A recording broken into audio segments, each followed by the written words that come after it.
honorable members,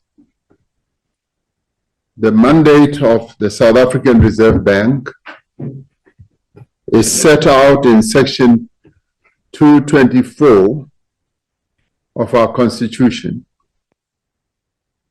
which states that the primary objective of the South African Reserve Bank is to protect the value of the currency of South Africa in the interest of balanced and sustainable economic growth in the Republic.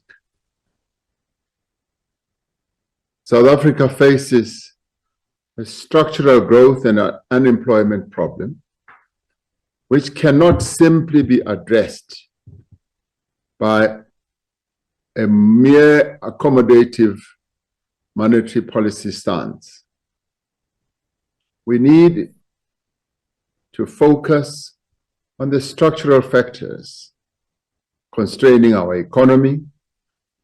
That is why, as part of our efforts to accelerate growth and employment creation, we are committed to macroeconomic stability, the rapid implementation of the reforms that we have undertaken, and a capable state that provides the necessary public goods and services to its citizens. Price stability supports economic growth, as low and stable inflation creates certainty about future prices, which helps to facilitate investment and also to ensure that indeed our growth trajectory is a stable one. Low and stable inflation makes South Africa's exports competitive relative to trade partners that we trade with. By contrast, higher inflation harms economic growth and stifles employment creation rather.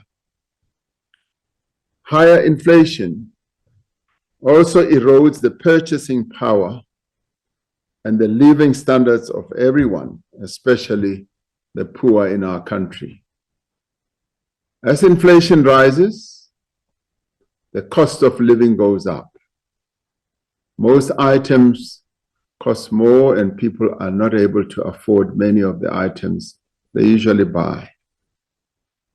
While the Reserve Bank should, without sacrificing price stability, take into account broader objectives such as employment creation and economic growth. There is therefore currently no intention to review the mandate of the South African Reserve Bank.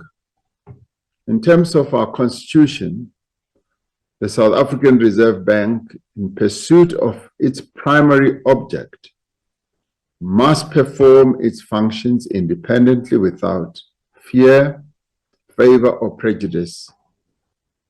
But there must be regular consultation between the bank and the cabinet minister, in this case the finance minister, responsible for national financial matters.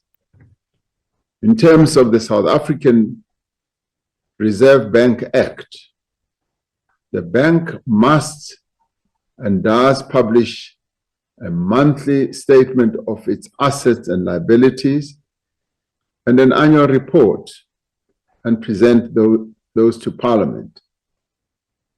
The bank is therefore accountable to Parliament.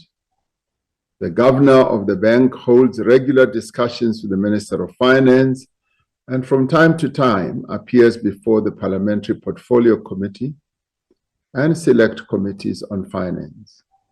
So the accountability of the bank is in place. I thank you.